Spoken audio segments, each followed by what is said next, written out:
Good evening. It's now 6:30 and I call to order the regular meeting of the Victoria City Council.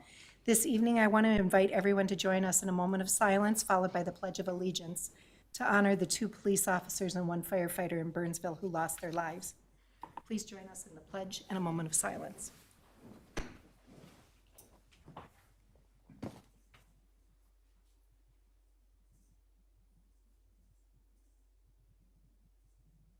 Pledge of Allegiance. I pledge allegiance to the flag of the United States of America and to the republic for which it stands, one nation, under God, indivisible, with liberty and justice for all. The first item on our agenda this evening is announcements. Our next workshop is Monday, March 11th at 5:30 for council to interview applicants for our Planning Commission. As a reminder, all meetings of the City Council are open to the public and held in the council chambers at City Hall unless otherwise noted. We also love to hear from our residents and encourage anyone interested in speaking at a council meeting to contact our city clerk for more information. In other announcements, the presidential primary election will be held on Tuesday, March 5th. That's Tuesday, March 5th. We encourage everyone to get out and vote because it is election day. There will be no public meetings. There are no other announcements this evening, so our next order of business is to adopt the final agenda. Council, can I get a motion to adopt the final agenda? Motion to adopt the final agenda? Can I get a second? Second. We have a motion and a second. All in favor signify by saying aye. Aye. Any opposed? Motion carries. Our next item is open forum. This is an opportunity for anyone to address the council on an item that is not on the agenda and not in application form that will be coming to the council at a future date. No one has registered to speak in advance tonight, and if there is anyone in the audience who would like to address the council this evening, please step forward. Seeing no one, we will now move to the next item on our agenda, which is the consent agenda. Items on the consent agenda are routine administrative and do not require deliberation, or are housekeeping items that are required by law. They're approved with one vote unless someone requests an item to be considered separately. Ms. Hardy, does staff wish to pull any consent agenda items for separate discussion and vote? None from staff, Madam Mayor. Council, anything from council? None from you, Mayor. All right, and if there's anyone in the audience who would like to pull for a separate discussion and vote? Seeing none, I will entertain a motion for the consent agenda. I'll make a motion to adopt the consent agenda. And a second? Second? We have a motion and a second. All in favor signify by saying aye. Aye. Any opposed? Motion carries. Moving on to our regular agenda, the first item on this evening is item 6.1, to consider approval of an amendment to a previously adopted resolution for a revised preliminary plat and PUD rezoning for Hunters Brook Creekside. And making sense of all of that this evening is our city planner, Brian McCann. Mr. McCann, please. Actually, Madam Mayor, I'll be presenting the item tonight for us. Mr. Buhager, please. I'm sorry Oh, no issues at all. about that. Mr. Buhager, please, make sense of Mayor? all of that. As stated, I will be presenting the revised preliminary plat and PUD rezoning for the Hunters Brook Creekside development today. I'm just giving you a little bit of background of what this area and where this area is. It is consisting of 4 parcels west of the previously approved Hunters Brook development and is also west of Victoria Drive, also known as Highway 11. The parcel is made up, again, of 4 different parcels and combines to span over 58.9 acres. These parcels have already been annexed into the city through previous Hunters Brook Creekside plat. This development is also close to the Schmieg Farm and the Marsh Lake Gun Club. Just a little bit of background so we can get up to speed. The Hunters Brook First Edition was originally reviewed and approved by City Council on July 21st of 2023. The second edition was approved by Council on August 14th, 2023. Both of those 2 different phases or developments totaled 149 lots altogether. Hunters Brook Creekside was originally adopted by council on October 9th, 2023. This PUD was approved for 12 large executive lots in the southwestern portion of those 4 parcels and 70 lots to the northern portion of the parcels. Those 70 lots tonight are not being affected by this revised preliminary plat. We're only looking at the 12 southern lots today for the revision. And for those even 12 lots, we're just adding one additional one to that mixture. The revised tonight, just to add one lots.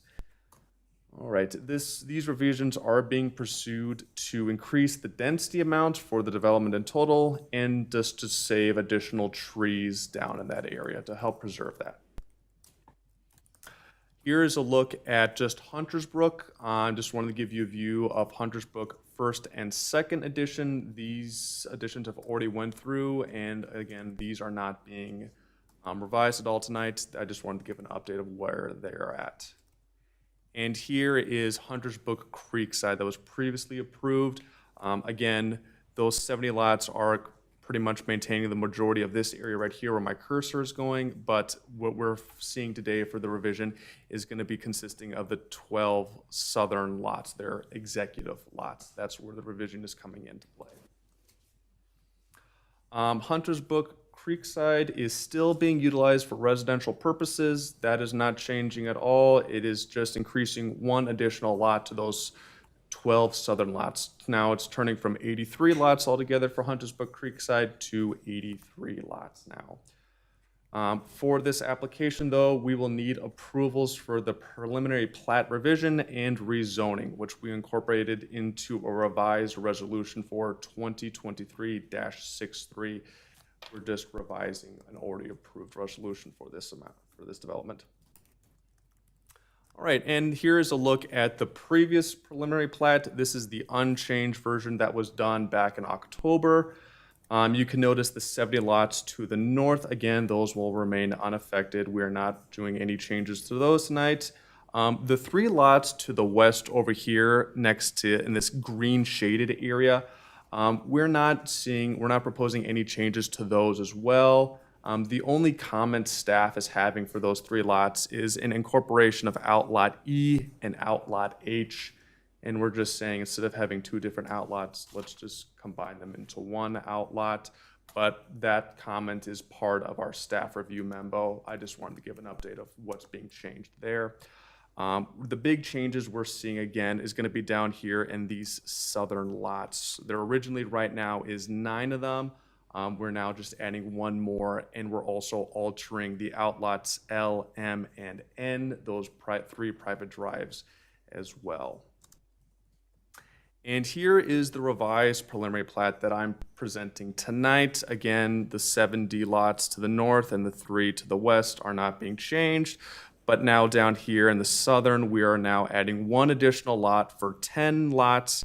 And we've removed 1 of the private drives to only have 2 now at this point. We've removed that outlot M that was shown in the last slide.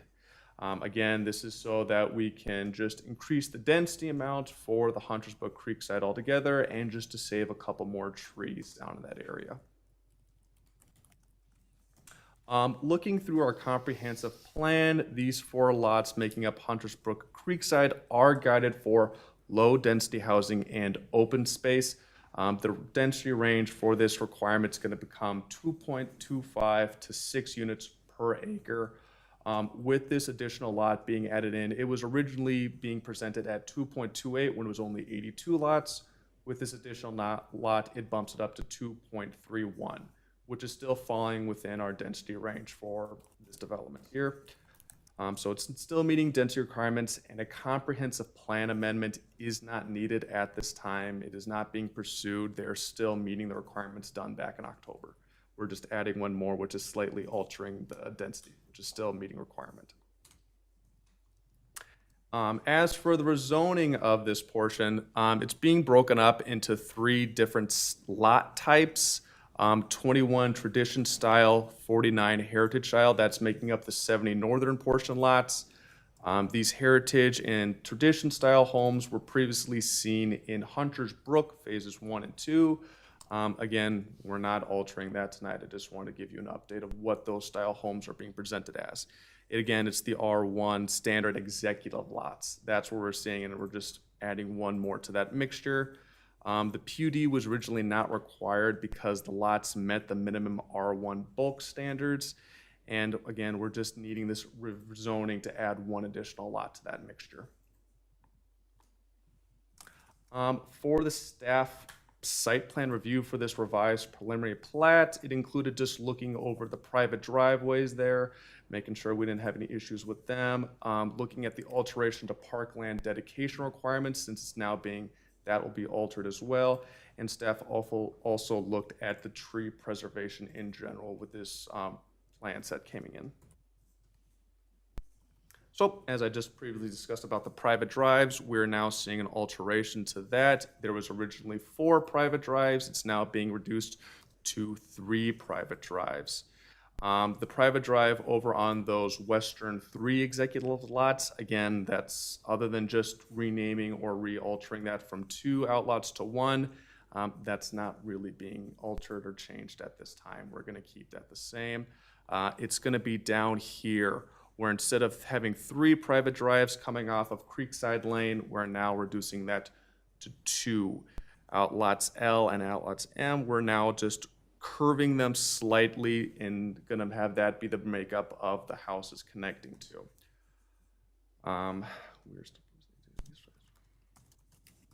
And again, this is just being done, so now the trees over here that was originally being proposed for outlot M, we're now saving those with these revised plans, and we can also now add an additional lot for the developer.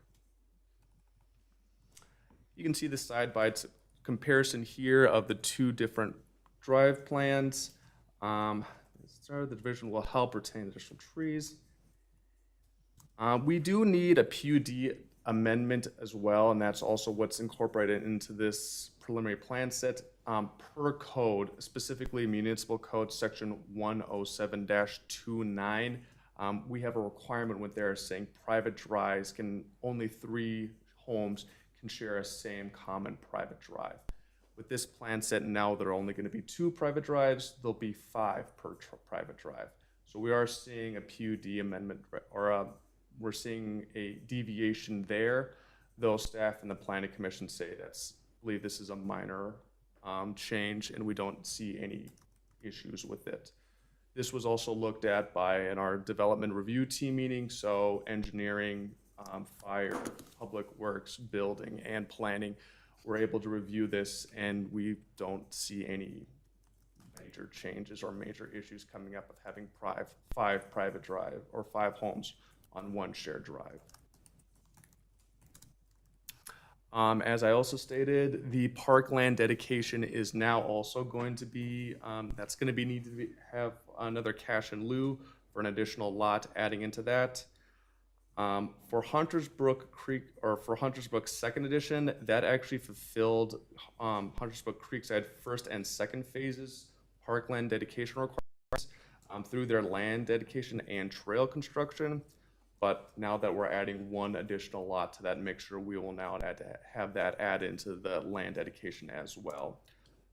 Staff was able to determine that amount. It's going to be $4,900, just adding in that 1 lot. So the developers will need to pay a cash in lieu for that fee. As I was talking about tree preservation, the developers were able to include a tree preservation calculation to go with what is going to be required for them. These lots in the southern portion here, staff decided to view them as a wooded parcel. Our wooded parcels have our own code language that decides how tree replacement is done for them. Wooded parcels shall be limited to 40 trees per net developable acre within the wooded area. Because of that language, the developers went in and decided where is the wooded area that they are going to be working within, what is going to be the disturbed area where the homes and the driveways and the private drives will be constructed, and we're able to come up with how many trees they'll need to replace because of this. That number came out to 188 trees. The developers are going to plan to plant them instead of paying the cash in lieu for those trees being removed. So they will be replacing that amount. And here's just another look at the tree preservation plan and just where the trees are in general to these homes. Over here on these 3 executive lots on the western portion, there's actually a large area where the trees are being absent from. That's the area being preserved for the home, so not a lot of tree preservation or replacement is happening over there.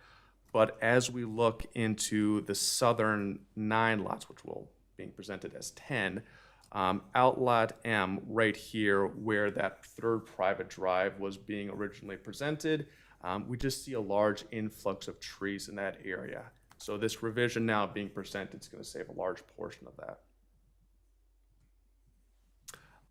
The city engineer did have a chance to review this revised preliminary plat. She has made comments of the driveway slopes, the grading and storm management plan, utilities in general, and she also presented the idea of adding a trail connection going along Creekside Lane for those 2 private drives. Her comments were included within the staff report, and we're making it a condition of approval to meet her comments before the final plat.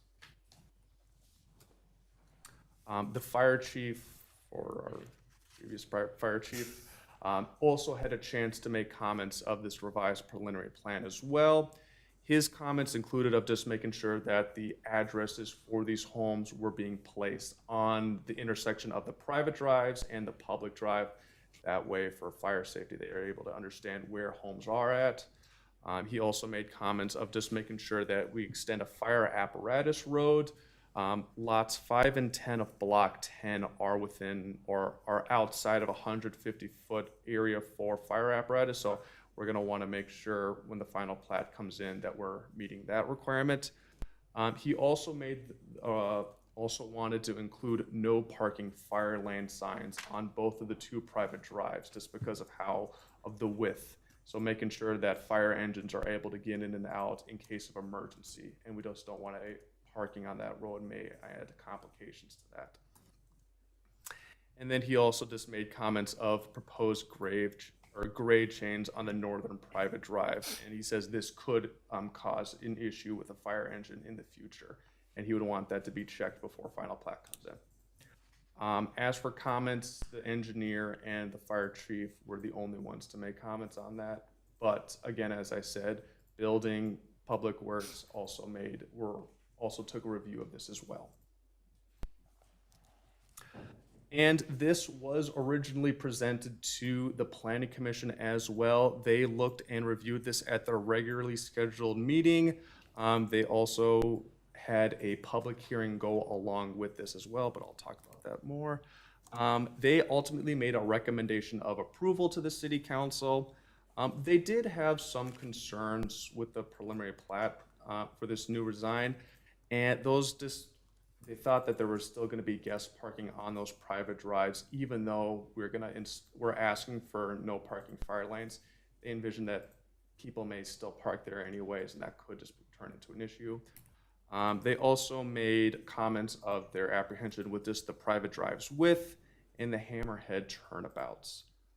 But they were they actually showed a lot of pleasure, just the amount of trees that are being saved, and again, they ultimately made a recommendation for approval. And as I stated, a public hearing was held at the February 20th Planning Commission meeting. No one stepped forward for comment. This public hearing was published in the Chanhassen Villager on February 8th, and letters were sent out to adjacent property owners 350 feet away from the development borders. Those went out on February 9th. We received no comment from the letters that went out from anyone in the public. All right, here are the staff recommended conditions. Those were also included within the staff report for your view. And there is the sample motion. We also have the developer with us in the audience tonight who is willing to answer any questions you may have, and is also willing to answer questions you may have as well. Very good. Thank you, Mr. Buhager. Council, questions, comments? The comments that the Planning Commission made, reflect, I think, our overall feelings about it. I mean, they ultimately are did the legwork, so aside from just reiterating where their positions were, there was reservations about the width of the roads, there's reservation about fire apparatus. I think the fire department brings on some, very good concerns, and this can only, we talked about this with the private drive down on the other side of the railroad tracks, that, when it comes time to winter time and snow, probably be okay with the size of the lots that we have, but we need to really be diligent about how far we're gonna sit and relax standards going forward, and I think that this is an appropriate time to bring this back up, that we need to get back to base with what our standards are for side yard setbacks, front yard setbacks, rear yard setbacks. We have really been, over the past several years, pushing too many lots into too small a space with buildings that don't have a harmonious tie to the surroundings, and it's not Victoria. It is not what people in this community who live here have been accustomed to seeing, and while new developments coming in are just making it feel way too tight for what this community is founded on. I think we need to get back, and the mayor, I think you nodding with approval, we've had this conversation before. And some of the developments have brought in ridiculous side yard setbacks to try to get planning commission to, bend. I think the time for that is over. We need to get back to what Victoria is known for, a community with a little bit more space, a little more elbow room, a little bit more the top button of the vest unbuttoned, and give people that value of their property, and then focus on making sure when we see these developments that we're getting the appropriate parkland, so we're not just collecting money and not bringing park land to the equation. We heard from our workshop tonight, we have dedicated, diligent people that want to build out a park system that fits in with this community and bring a lot of service. They can't do it without the space to do it in the first place. So I'll just bring my comments to a close with that. Well stated, thank you, Councilmember Mansky. Additional comments, council? All right, very good. With that, I will entertain a motion.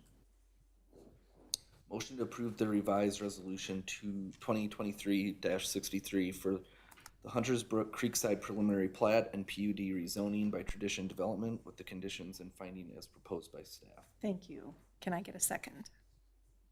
Second. We have a motion and a second. All in favor signify by saying aye. Aye. Aye. Any opposed? Motion carries. Council, there are no more items on our agenda this evening. So with that, we'll move to reports and emerging issues. Attorney Vos, you're up first. Anything from you? Mayor, I don't, thanks. All right, very good. Ms. Hardy, anything from staff this evening? None from staff. And anything from council? All right, None from you, Mayor. all right, seeing none, I will ask for a motion to adjourn. I'll make a motion to adjourn. What a second. Second. We have a motion and a second. All in favor signify by saying aye. Aye. Aye. Any opposed? Motion carries. We stand adjourned.